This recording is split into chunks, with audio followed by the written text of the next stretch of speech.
केवल 15 दिन बचे हैं किसके, लॉर्ड कल्कि का न्याय। हेलो फ्रेंड्स, अभी कुछ दिन पहले सोशल प्लेटफॉर्म पर एक वीडियो ये भी घूम रहा था कि केवल 15 दिन बचे हैं और अब वो 15 दिन बीत चुके हैं। तो वो 15 दिन तो बीत चुके हैं पर दुनिया तो अब भी चल रही है। तो इसका क्या अर्थ है कि 15 दिन बीतने के बाद भी दुनिया चल रही है, मतलब कुछ नहीं होगा? तो ऐसा नहीं है। ऐसे बहुत से वीडियो सोशल प्लेटफॉर्म पर आते रहते हैं, डराते रहते हैं कि बस अब अंत हो ही गया है, पर फिर भी दुनिया चलती रहती है। और बहुत से लगभग सबने ही, सारे एस्ट्रोलॉजर्स ने ये तो कह दिया है कि शनि मीन राशि में आ गए हैं, वो कर्म फल दाता हैं। जब वो मीन राशि में आते हैं तो युग बदल जाता है। फिर 30 मार्च से विक्रम संवत 2082 भी शुरू हो गया है। हिंदू नववर्ष नवरात्रि से प्रारंभ हो गया है और 21वीं सदी उज्जवल भविष्य का जो नारा है, उस 21वीं सदी को आने में सिर्फ 18 साल शेष हैं, यानी मात्र 18 साल और पूर्ण सतयुग होगा धरा पर। कलयुग आज जो भयानक रूप धारण कर चुका है, राजनीति, समाज, शिक्षा और रोजगार, यहाँ तक कि वायु और जल, पृथ्वी और आकाश कुछ भी सुरक्षित नहीं है इसके शासनकाल में। इस कलिकाल में विचार और भावनाएं अधिकांश मनुष्यों की दूषित हैं इस समय, जो समाज में उपद्रव और उत्पात के रूप में स्पष्ट दिखता है। युद्ध अब ड्रोन, मिसाइलों से होता हुआ विषाणु, कीटाणु और इकोनॉमिकल भी हो गया है। ट्रंप का टैरिफ कार्ड और बहुत से देशों का गोल्ड जो बैंक ऑफ इंग्लैंड में फंस गया है, ये सब इकोनॉमिकल वार ही है। तेल और गैस के कुओं पर कब्जा, ये सब भी इकोनॉमिकल वार ही है। तो मनुष्य जाति इस समय चेतना के सबसे लो लेवल पर है। रूप और धन की हवस ने मनुष्यता को लगभग समाप्त ही कर दिया है। मनुष्यता समाप्त होती जा रही है। अब जो युद्ध हो रहे हैं देशों के बीच में, इसमें सबसे ज़्यादा मनुष्यों की यानी जन हानि, फिर पेट्रोलियम पदार्थों की भी और अन्य जल की भी हानि हो रही है। भविष्य में बहुत से क्षेत्रों में भोजन भी समस्या बन सकता है, यानी अन्य जल की कमी हो सकती है, जिसकी अब पूरी संभावना है। इस समय मानव जाति स्वार्थ और निम्नता के उस कगार पर खड़ी है जिसके बाद सिर्फ अंत है। भविष्य में भोजन के लिए भी युद्ध हो सकता है, जो इस समय मनुष्यों का हाल है। मनुष्य स्वयं ही प्रकृति को नष्ट कर रहे हैं। उम्मीद कर रहे हैं जीवन की लालच और लिप्सा ही मानव जाति के अंत का कारण बनेगी। इसीलिए प्रकृति और पृथ्वी और दूसरे जीव जंतुओं की रक्षा के लिए, और जो शायद 5% ही मनुष्य होंगे धरा पर जो वास्तविक अर्थों में मनुष्य हों, उनकी रक्षा के लिए ही परमपिता परमेश्वर को आना पड़ा है। तो प्रकृति अब मनुष्यों पर भारी पड़ेगी। अभी जो म्यांमार में हुआ है, हजारों जानें भूकंप में चली गई हैं और उस देश में गृह युद्ध भी चल रहा है अलग। तो ये सब भविष्य में शीघ्रता के साथ और देखने को मिलेगा। ये जरूर समझे, परमात्मा को ना तो चरित्रहीन मनुष्य पसंद हैं और ना जीव हिंसा करने वाले। जो 15 दिन का अल्टीमेटम था वो तो इसी तरह के लोगों के लिए है। अब प्रकृति इसी तरह से सिलेक्शन करेगी। तो जो भी मांसाहारी हैं, जो देश मांसाहार पर निर्भर हैं, जिस जगह जितनी ज़्यादा क्रूरता होगी तो अंत की शुरुआत भी वहीं होगी। अभी जो जा रहे हैं ये न समझें कि वो बड़े पापी हैं, वो तो सबसे कम पापी हैं। जब राम रावण का युद्ध हुआ था तो सबसे अंत में रावण का अंत हुआ राम के द्वारा, यानी जो जितना बड़ा पापी उसका अंत उतना ही भयानक और उतनी ही देर से। जो डेविल एनर्जी बड़े लेवल की होती है तो उसको मारने के लिए डिवाइन की भी बड़ी एक्सट्रीम एनर्जी चाहिए होती है। अभी तो प्रारंभ है, अंत प्रचंड ही होगा, क्योंकि संसार पापियों से भरा हुआ है।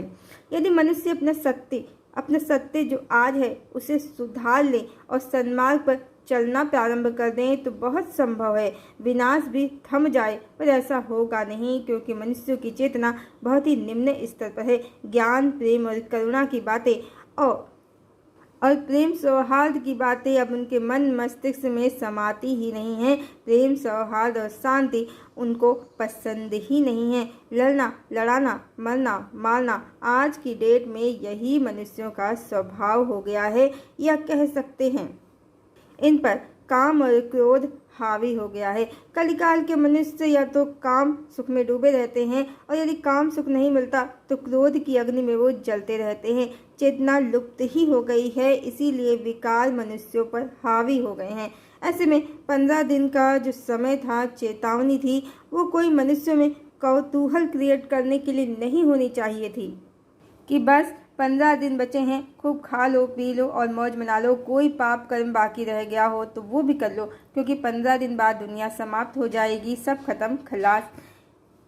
ये ही समझ कली की ऊर्जा से उत्पन्न समझ है, जो या तो मनुष्यों को ऐसे समझ में आती है कि बस 15 दिन जितना मौज करना है कर लो फिर खत्म, या फिर ऐसे कि 4,32,000 साल का कलिकाल है, कोई ईश्वर नहीं है, कोई धर्मदंड नहीं है, कलिकाल में पाप कर्म की छूट है, मनमाना जी लो। दोनों ही कॉन्सेप्ट गलत हैं, बहुत गलत हैं। सत्य तो ये है कि सतयुग का धरा पर अवतरण होना है। दुनिया तो अभी और चलेगी जब तक विधाता चाहेंगे, पर हाँ, जो जीव हिंसा और अनैतिक संबंधों में लिप्त रहते हैं, व्याभिचार, दुराचार और भ्रष्टाचार जिनकी जीवन शैली में स्पष्ट रूप से शामिल है, बस उनका समय समाप्त हो गया है। आदि शक्ति के हाथों में ही इस बार धर्मदंड है और कोई नीच नहीं बचेगा, कोई पापी नहीं बचेगा अब। और पश्चिम का जो कल्चर है वो पूरी तरह से जीव हिंसा और अनैतिक संबंधों पर निर्भर ही है। ऐसा ही है तो पूरी एक सभ्यता संस्कृति अब दुनिया से समाप्त होने वाली है। पश्चिम ही आसुरी सभ्यता आज जिसका प्रभाव पूरी दुनिया में है, अब उसका अंत निकट है। पश्चिम की आसुरी सभ्यता संस्कृति का अब अंत निकट है। एस्ट्रोलॉजर्स के अकॉर्डिंग ही 30 मार्च से सतयुग लग गया है, तो कलिकाल का अंत भी इसी के साथ लग गया है, प्रारंभ हो गया है। जिसकी प्रक्रिया पहले से ही चल रही है, अब स्पष्ट रूप से दिखेगी। प्रकृति मनुष्यों पर टेक ओवर कर लेगी। वो आसुरी सभ्यता जो लिप्सा और भोगों पर टिकी है, अब उसका अंत हो जाएगा। पश्चिम की सभ्यता का अंत होगा और सतयुग का सूर्य एक बार फिर से पूर्व से ही उदित होगा, भारत से ही होगा। पर यह सतयुग का सूर्य किसी नेता वेता से नहीं प्रकाशित होने वाला है। ये सूर्य धरा पर परमात्मा ही अवतरित करेंगे, प्रकाशित करेंगे, जिसके लिए वो धरा पर आए हुए हैं। अब आने वाले समय में विनाश स्पष्ट रूप से देखा जा सकेगा, क्योंकि असुरों के 15 दिन समाप्त हो गए हैं। पर हाँ, देवताओं के लिए जो अब सत्य है, ज्ञान है, प्रकाश है, ऊर्जा है, सतयुग का स्वर्णिम सूर्य है। अब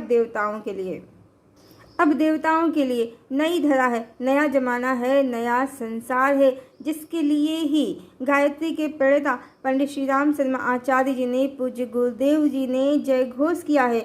ज्ञान युग की ज्योति जलाने हम घर घर में जाएंगे, नया समाज बनाएंगे, नया जमाना लाएंगे। गुरुदेव ने ये भी कहा है, जो भविष्य में सत्य होकर ही रहेगा। धर्म की जय हो, अधर्म का नाश हो, प्राणियों में सद्भावना हो, विश्व का कल्याण हो। सावधान, युग बदल रहा है, सावधान, नया युग आ रहा है। हमारी युग निर्माण योजना सफल हो, सफल हो, सफल हो। हमारा युग निर्माण सत्संकल्प पूर्ण हो, पूर्ण हो, पूर्ण हो। 21वीं सदी उज्जवल भविष्य। वंदे वेद मातरम, वंदे वेद मातरम। तो गुरुदेव का संकल्प पूर्ण होकर ही रहेगा, जिसके लिए माँ गायत्री का आह्वान किया है उन्होंने। तो आदि शक्ति यदि धरा पर आ गई हैं युग बदलने के लिए, तो युग तो बदल ही जाएगा। सतयुग को, गोल्डन एरा को अब धरती पर आने से कोई नहीं रोक सकता।